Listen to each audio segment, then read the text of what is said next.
It is July the 8th, 2018. Islam and good morning, Bey. How you doing? I'm well. I'm well. This is Sunday. It's going on 10 a.m. I'm drinking coffee with hot chocolate and water mixed. No creamer. The hot chocolate might have a little, I don't think so, but the powder might have some creamer, not creamer, but a little dairy in it, but not much, obviously. I notice I don't feel sick, and it is acidic though. I have to drink water, but it feels good to drink it. It it doesn't give me that same sick feeling. It does not, I'm not using creamer, so I'm gonna switch to lemon water later, possibly, or tomorrow morning. So. Mm. It feels good to drink it. It's like it has some sugar in there. I put like sugar packets. But anyway, I want to start off by giving a testimony of my son Abbas Malik Bey and his father Masal Bey. And I'm going to try to keep it discreet, but try to articulate what I'm trying to say. Being an awakening soul, awakening more in the year 2018, and being on this journey. I am giving testimony according to Revelations 12, 10, chapter 12, verse 10 and 11, Islam. So, anyway, I remember when I first met Masal Bey, which is Abbas Malik Bey's father. I was working at my father's establishment one night, and this guy had on a cap, and the cap was pulled down low. He excuse me, he said, excuse me, he needed help. And he was sitting down. And then I said, yes, may I help you? And he looked up, and I saw these eyes. And this extremely dark man, the color of midnight. The color of midnight. And with dark eyes looking at me. Okay? And once again, he's from Dakar, Senegal. That's West Africa. And I said yes, and I went and helped them, and he ordered something, and I just went ahead and served them whatever. Then I remember I was sitting there. I started to continue to work that night, and I possibly he glanced at me and looked my way, but I didn't. At that time, many males they would look that way, especially after they were there at the establishment for a while and eating and drinking and stuff like that. So, I didn't take it personally, and yes, possibly I saw myself as being cute, because I had makeup on. I was able to keep my, hair done. My dad was doing his best. So I guess possibly I thought I was cute, but I definitely didn't see myself as I see myself now. Islam. Starting with the inner side to the inner to the outer. So I remember I was working with this other lady they call her Miss Z. She was there working at the establishment, at my father's establishment too. She always kept her hair braided, and she wore all these African necklaces around her. She said she was a practicer of Yoruba. I didn't know what Yoruba was. I just knew it was connected to Africa. She was so nice and cool, and I could sense something spiritual about her. And she can shoot pool. Me and her late at night would be shooting pool. She was good at shooting pool, and I was like, you know what? I am gonna beat this lady at shooting pool. I was ready to, all the time I saw her as competition and trying to shoot pool. She always had like a style with her long braids and her necklace. She wore the African attire, and she was a good pool shooter. So one day, this is after that day I served Abbas Malik's father. I came in, I think it was on a Monday, and said, and I came in to work, and she was already there. She said, Renee, they called me Renee. She said, this guy's been asking about you. I said, who? Because I was 23, and so he was 22, and I already had Imani, my son. So, and you know, at the time I was transitioning, trying to understand. I was just, you know, not in my true self, just being manipulated left, right, just there, you know. So, and I looked. She said, "This guy over here," and I looked, and the guy had on his hat pulled down again, and then I looked up at him, and I looked over there at him, and he looked up at me. And I said, "Oh, it's the guy that I remember that night, that weekend, or I think it was on a Saturday night, and I'm pretty sure it was on a Saturday night." Yeah. And so I went and sat next to him out on my break. I didn't sit next to him. I sat where I always sat in my corner, but he was sitting close to the corner. And she was, anyway, Miss Z, the lady that practiced Yoruba, she was she was like, "He wants to talk to you." And I was like, "What the," you know, she just thought that she was just seemed a little bit too excited, you know. So once again, he's from Dakar, Senegal, okay? Abbas Malik Bey's father. So I remember I sat at the corner, and he came, and now, did he come over there? No. He was sitting cat a corner from me. And I can't remember how he started talking to me, but he did. And then he just said, because I was off that day. I was not working. He said, "What are you doing today?" I said, "Absolutely nothing." And he said, "Do you want to go take a walk or go see a movie?" And I said, "Yes, let's go." Just like that. I just said, "Yes, let's." And I remember we had a conversation, and I said, "Where are you from?" He said, "I'm from Dakar, Senegal." He's, you know, and I was like, "Okay." And I was surprised because I have never, ever, ever dated anyone from Africa. Never spoke to, dealt with anyone on a personal level from the continent of Africa. Didn't know much about Dakar, Senegal. Okay, or any parts. I knew about Africa. I started to learn about Africa because in the Matrix, which as my consciousness started to change, I started to want to learn about Africa and not understanding as a Moorish American the history here in our landmass. So as usual, as what's been planned out, so because that which is unclean in spirit knew that awakening Moors soul is going to be awakening. All right, and when they awake, to keep them from looking at who they truly are in the landmass over here in this northwestern maximum, it was the first thing they're going to put at is our information or program is that we all come from the continent of Africa, which is not true. Okay, but understanding how old the earth is and understanding there's Atlantis and other and other ancient civilizations, because we are ancient souls that have awakening. We are not new souls or new spirits that just came, that was created in a laboratory. We are ancient souls that are awakening, that were sleeping and somehow forgot. So one of the programs that the Matrix, these unclean spirits, have set up, because they know we're going to be awakening, is to give us an idea to think that we all come from the continent of Africa. So I knew about Africa, but I just never dated anyone from Africa. Okay, so he was the first guy, and he asked me. He said, "Do you want to go see a movie?" I said, "Yes." His eyes got this big, Dwayne, like this. He was so surprised, and I said, "Yes, let's go." He said, and then we left to go see a movie. He was so surprised. He thought I was gonna say no.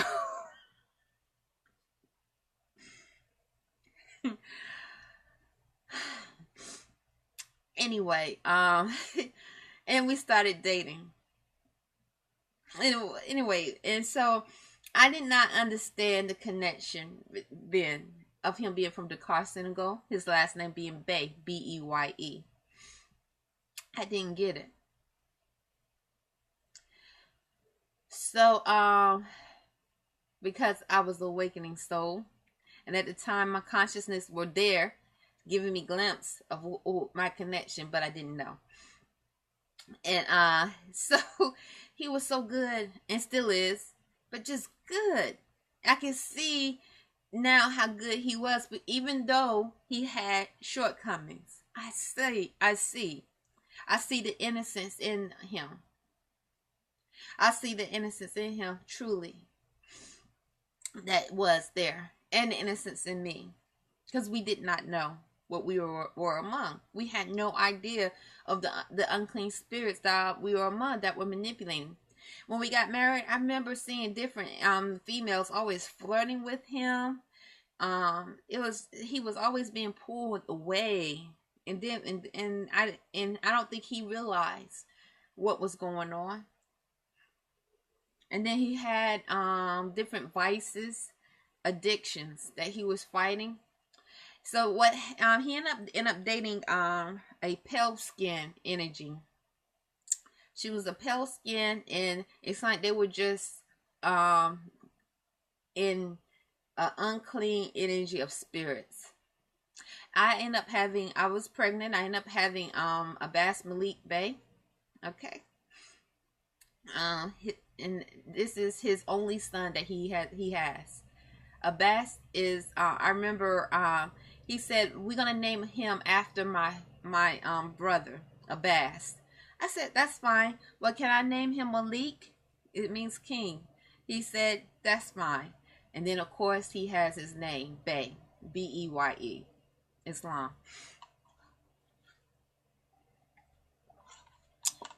So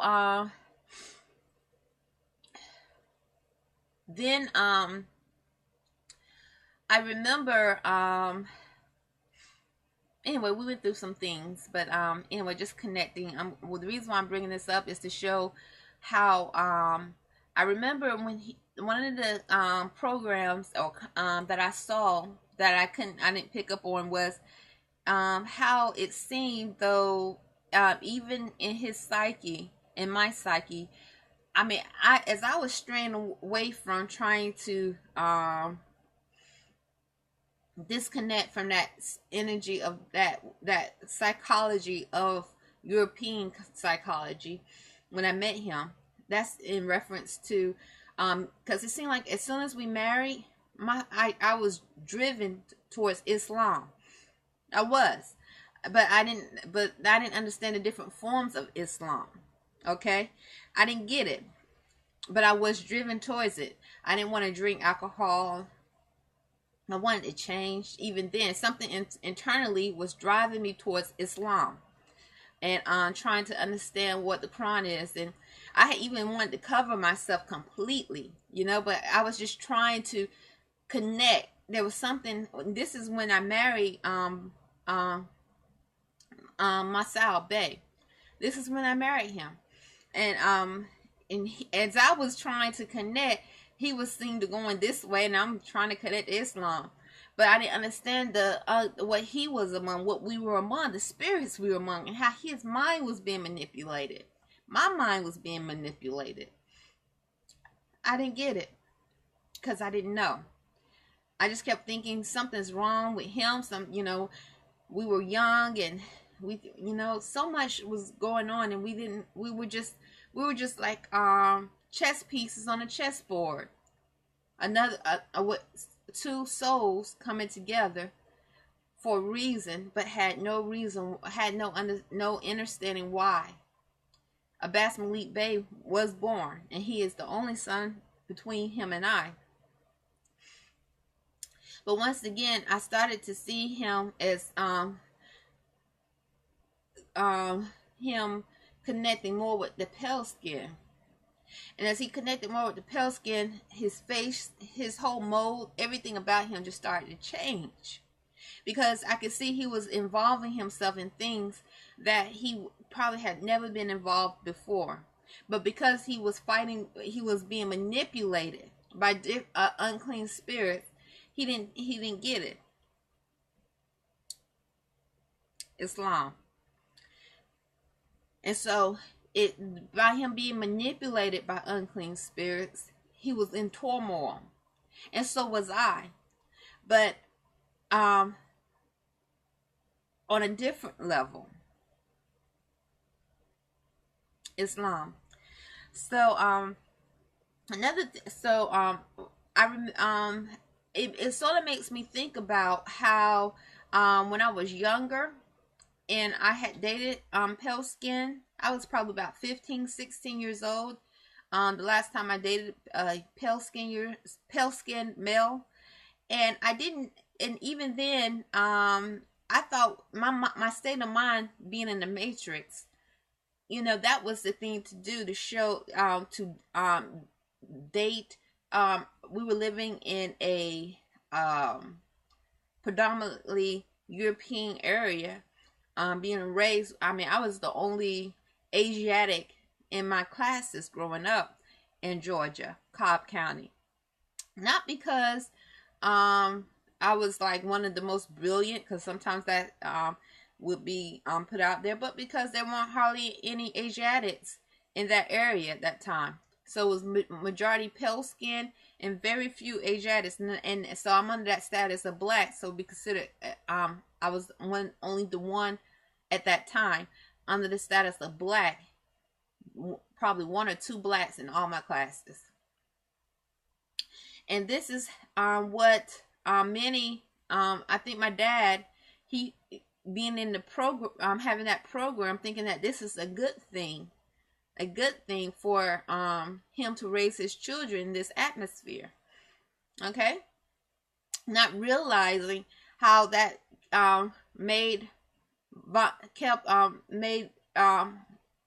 a vulnerability happen in reference to being among the unclean spirits. So if I wanted to separate and break down a family household, I'm going to attack the daughter, I'm going to attack the children, attack the minds of the children, bring disharmony. And so I could see how different, how even when I was 15, 16 years old, my thoughts were being manipulated, and I had no idea why. What was going on? I'm young. I don't know. But there are angels, God, still guiding, even though there are spirits manipulating, trying to amalgamate. Stop this change. Exterminate that soulful line. Because that's what it really comes down to. They trying to exterminate the soulful line that exists. That we are, because we are connected naturally to Mother Earth. And being connected naturally to Mother Earth is made of love. Love and all divine healing energies. Mother Earth is not made in bondage. Bondage. Bondage and slavery, causing harm. Mother Earth, this universe, we as soulful energies are made to exhibit freedom and compassion. So, being among a pale skin unclean spirits, and not realizing we among that, but many quote unquote African Americans who were making over 60, 70,000 a year and was able to keep their families out of the low income bracket. They moved their children, their families to a predominantly European area. And many times, and with all the external energies of movies, showing how it is a good status, quote unquote high status, to be among this area or be among the Europeans and have that psychology of the European. Many, I know I did, thought it was a good thing.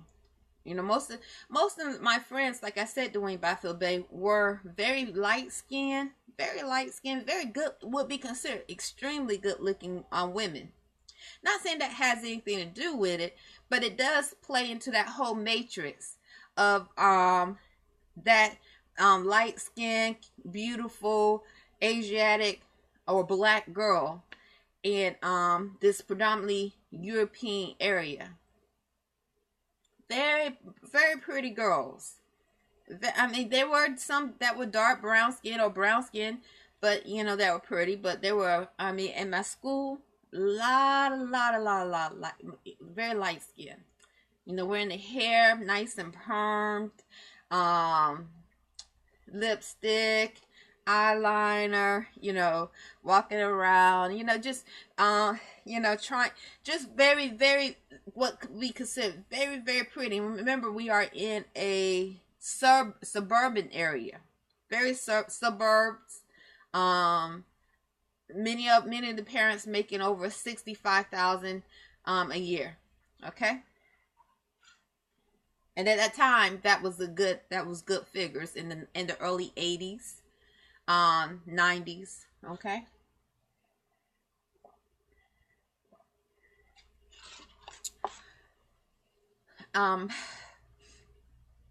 So getting back to when see, I think the last time I had dated a pale skin, I think I was about 16 years old. And I don't know, something happened in my life where I just started to see beauty within myself more, or something. I don't know, but I couldn't see myself dating a pale skin again, or looking at them. And I thought they were still good looking, possibly good looking men out there, boys, but just, it was something, I don't know, it was just something about something changed in me. Now, my mother, Islam, her bones were found in I think I was her bones, her remains were found when I was 17. So I think it was about when I was between 16 and 17. Her remains were found, and she had a funeral. Her remains were found, and anyway, something definitely changed with me. It's like I started to just really try to. I started little by little, started to learn a little bit more about Africa, the continent of Africa. I started to connect more with different Asiatics, which I would call them Asiatics now, but at the time it was black men and women that I met, black that were my age. The girl I was hanging with, I was gradually being seeing different, but I didn't realize it, being exposed to some conscious black females and males in my walk, in my journey. But I didn't, you know, I was like 17, 18 years old, and I didn't know why. 19, let me see here. Maybe I was between 17 and 18 years old the last time. Yeah, maybe I was the pale skin. I do remember this one male. Yeah, this one young boy. So then I met Imani's father, and things just went a totally different route for me. And then after that, I met Abbas' father, and never looked back again. And then when I say look back, is having that psychology and thinking a pale skinned male is something that I wanted to, I could see myself laying down with, having sex with. I started to see them as something being a gross figure, a shameful thing in the past, a very shameful thing in the past. All right, because like possibly my consciousness started to change, or my true self started to change little by little. Remembering Dwayne Baffoe-Bey, you know, which you know this, we're among unclean spirits. And so being among unclean spirits, and being among this matrix, or at the time, or in this matrix, many black African Americans raised their children among this pale skinned European energy, thinking that this is the way to go, because they did not want to have their children in a low income bracket or in a hostile environment. So they're like, look at you know, I want to, you know, I see the neighborhoods are nice and clean, low crime. You know, the schools, they are rated the best. You know, who would not want to raise their children in an area in this manner, you know? So this is a program of that is definitely, I see, placed in that which is under status of African American minds, especially when they're trying to raise a family in safety. So as time went on, so I'm in my 20s, never dealt with a pale skin on that level again, never. 30s, never. In fact, it seems like the more and more as I get older, I'm starting to connect with my true self. But I see how myself, my youngest son's father, he having as things start to deteriorate between us spiritually, I seen this pale skinned spirit around him. He started to be with this he married a female that was considered pale skin. I remember looking at her, it's like, what is this he is dealing with?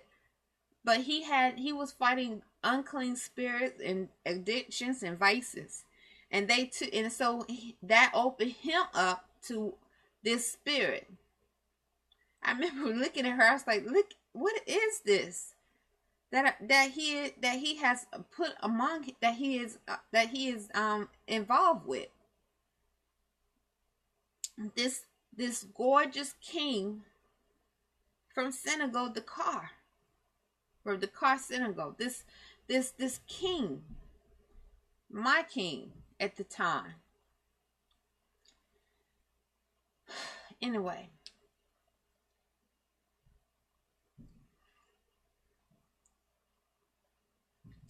I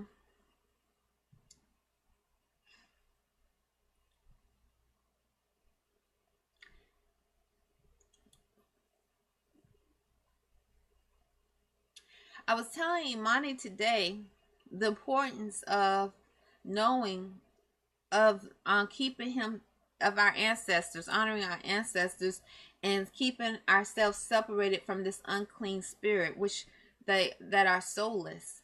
All right, whether they're pale skin, from Mexico, the Spanish speaking, or that Negro black, or they could be from the continent of Africa. Okay, because for an example, yesterday I was just watching the TV, and a commercial of Ancestry.com came on, where you can actually send in your DNA to see where they supposedly want to tell you that you're from. And all of a sudden, the Ancestry.com commercials, it was like, you wonder where your strength comes, and it starts showing this commercial starts showing this picture of African women in tribal dress. You want to know where your strength comes? Try Ancestry.com and showing African Africans. Like, that's once again trying to promote that program that all of us that are over here, Asiatic souls, are from Africa, because they know they have tampered with the bloodline in Africa and created soulless spirits there. And so as I was watching this commercial, all of a sudden this visual of this filth that I've seen around, I've seen him coming to the restaurant or whatever. He has an accent, sound like he's from Africa, started to attack. Sound like he was from when he speaks, he has an African accent. He might be from, I can't remember, he might be from East Africa or whatever, but definitely he has that energy of Islam, that form of Islam on him, the Middle Eastern Islam. Okay, remember, I am knowing that form of Islam that's practiced by the soulless creatures are just another program, once again, to deter souls in this landmass from reclaiming their birthrights and inheritance and knowing who they truly are. So they'll keep looking over there in the continent of Africa for their true selves instead of learning their true information about themselves here. So anyway, the commercial was playing. All of a sudden, I started to see this visual attack of this filth. Okay, just like sometimes I see this visual attack of this Middle Eastern filth that seemed to have like a Islamic energy about him. Okay, this is unclean soulless spirits, because they know, once again, the lines have been tampered with and all over the globe. So it makes me think about what these wars really were about in the continent of Africa, and how these souls, it makes me visualize souls fighting to not amalgamate with this soulless creature, to see and experience how they force engage here using trickery, lies, all the different forms of psychological warfare. It makes me think about and visualize souls in the continent of Africa, in different countries where it was really war, a lot of war going on, not stable. What was really going on over there, especially in reference to these so-called Middle Eastern invasions, with these Arabs invading different parts of on the continent of Africa, all right, or perceived Arabs, or from India or China, all right, or the pale skin that call themselves Christians. Okay, what's really going on?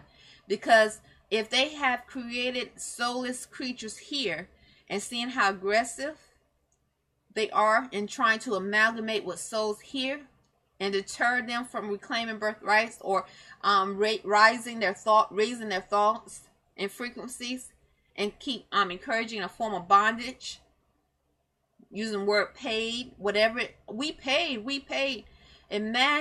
I imagine what has gone on in the continent of Africa,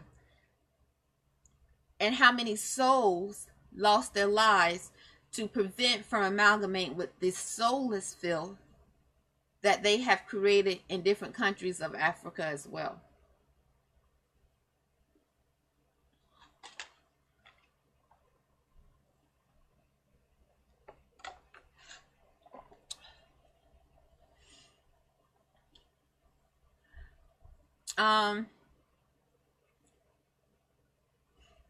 So I want to get back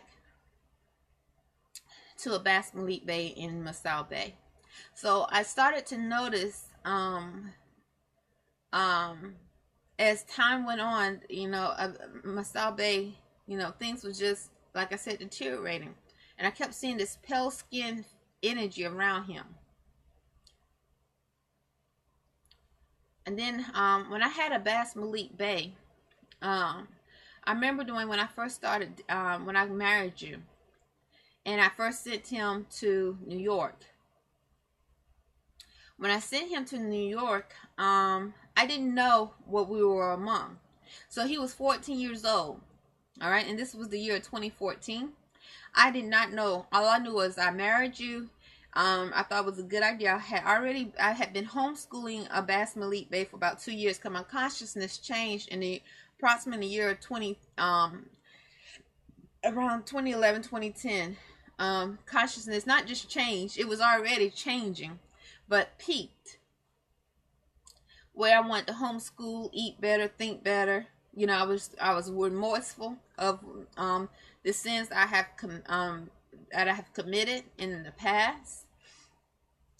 So, but I had married you in the Sacred Grove, and I told you. I remember I was telling you that I wanted to send Arrington-Bey to New York.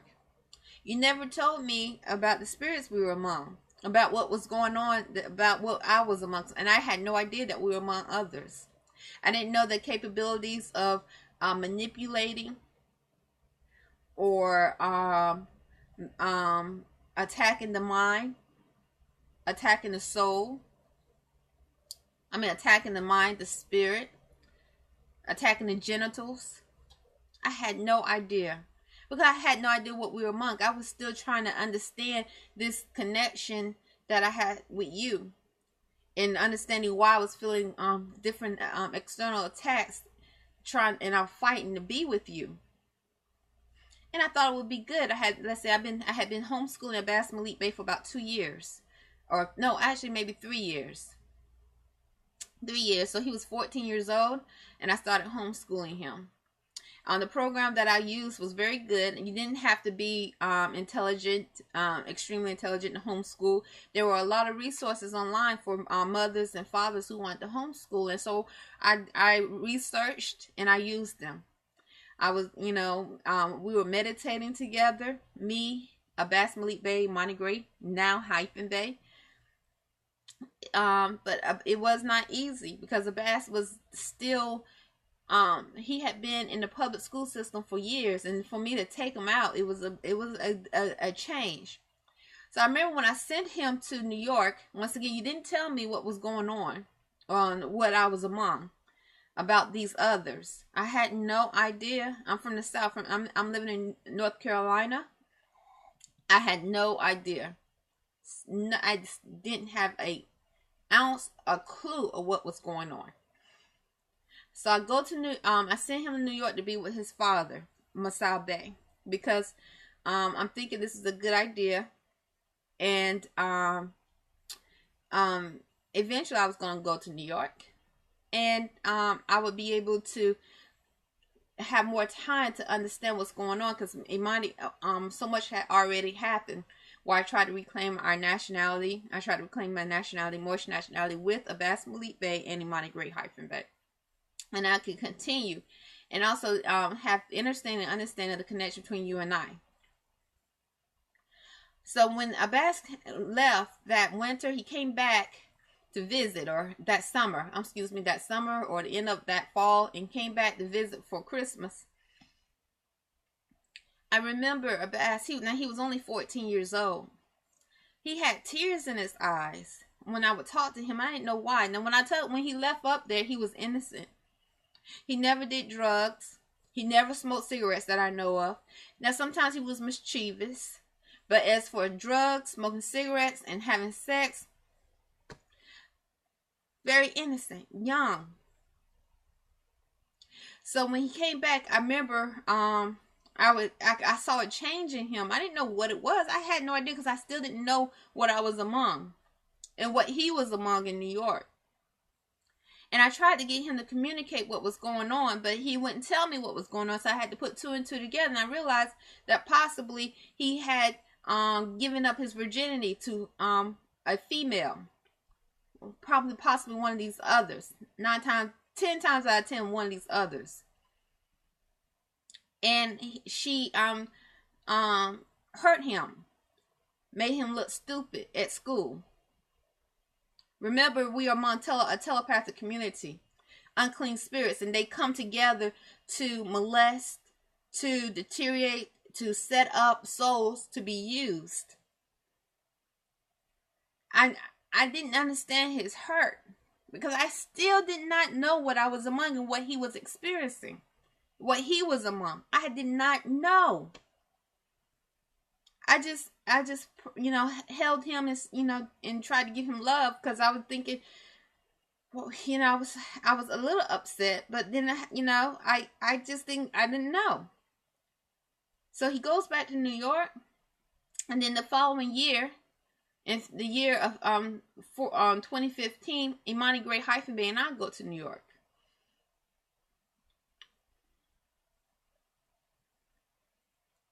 As time go by, 2016, we come to Annapolis, Maryland.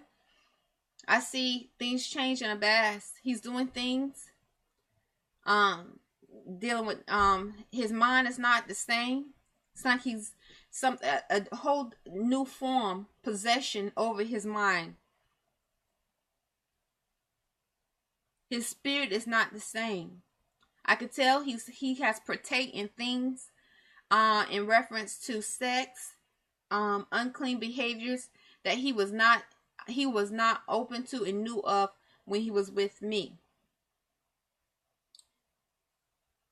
And so I myself I am still learning the energy and spirits that I'm among. So when I asked you, Dwayne Arrington-Bey, if you can help heal his mind, spirit, and soul, I first giving all praises to Allah, because Allah is the healer. Allah is the healer and the most generous. But I'm saying to you, Dwayne Arrington-Bey, before you come to me and offer to come get me or my son Imani Grace -Bey so we can learn, I prefer you to reach your hand out to my son Abbas Malik Bey. Okay? Otherwise, I reject your offer. Reach your hand out to him first. If that's with a sincere heart, I ask this because I see he needs help spiritually, mentally, and physically as a soul. And then reach your hand out to me as in coming to get me or my son.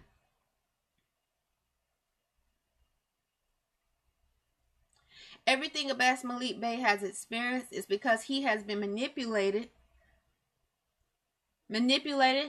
possessed by unclean spirits. The same unclean spirits I have gave testimony about.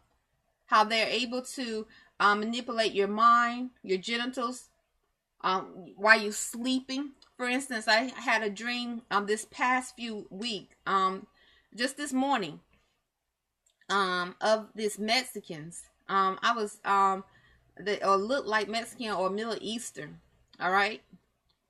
I was dreaming that this young boy was looked Mexican or Middle Eastern, was trying to give me water, and I gave in a cup of water, but I wouldn't drink the water because I thought it was poison.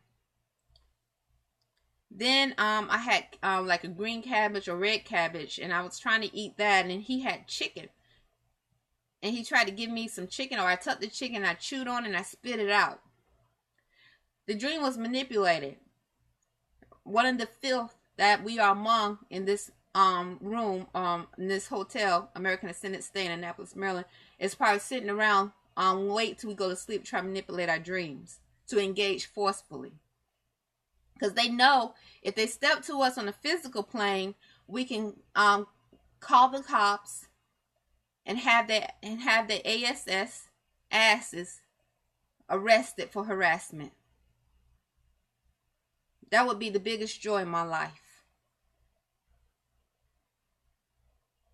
And then put it on record lawfully. So they sit around like they have done many souls, trying to manipulate your dreams so that they can have a form of engagement, because we're dealing with filth.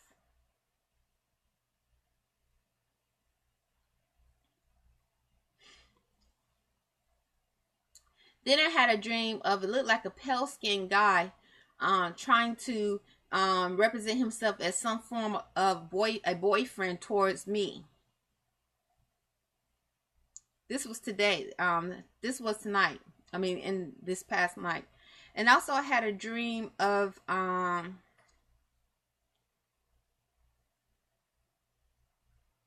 me see. It was something else, but it was it was being a dream of manipulation. Oh, a Negro blacks.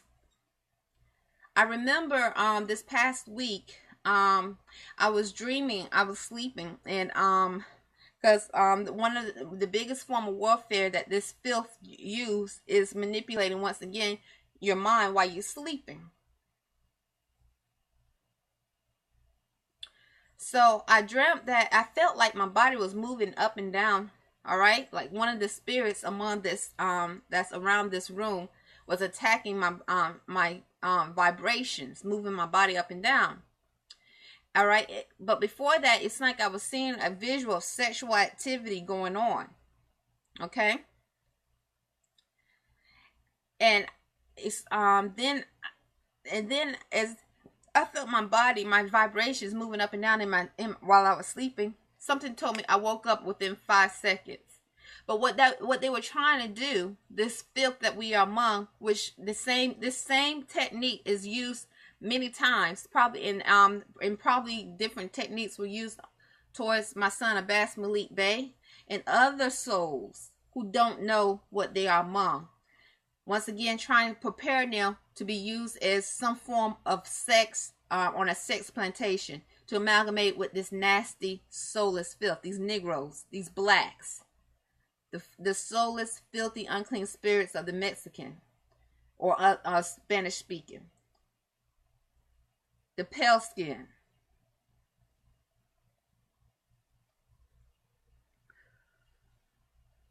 And other, or the Middle Eastern, or that which come from different parts of Africa, because this tampering and creating of soulless species, a soulless filth, is gone on global. It's not just in one part, it's global. So once again, I'm connecting the dots to see what these wars possibly truly was about, because as souls we are connected to the earth. And in the process of these wars happening, we have documentation of them digging in the earth, taking raw materials, poisoning the air, poisoning our water. The food we eat, we have to be careful of, because you don't know what's in the food. You don't know if they're using human or some type of form of human meat. You don't know if they're using baby fetus extract or that fetus placenta, whatever they can use, and different lotions. You don't know what they're using, because we're dealing with a cannibalistic, unclean spirit. So you don't know what kind of meat they're using. You don't. So then you don't. And then they have created different forms of producing different foods. You don't know what chemicals they're using to make a tomato look like a tomato, but it's not a tomato. There's a reason why they use the word organic food. Organic means live.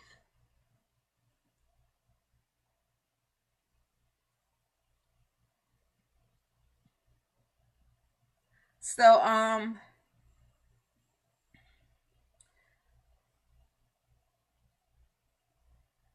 and this has been going, so what I'm doing is connecting dots to this global, and what some of these wars that I see in many countries in reference to souls truly could have been, and possibly 9 times out of 10 are about. Because in reference to amalgamating with this soulless creature, your vibrations, they cannot recycle that same energy. There's no doubt in my mind. They can't. And that's why they act and behave like predators. Any means necessary. They see they have to stop what is happening and raising the vibrations of the earth and the universe.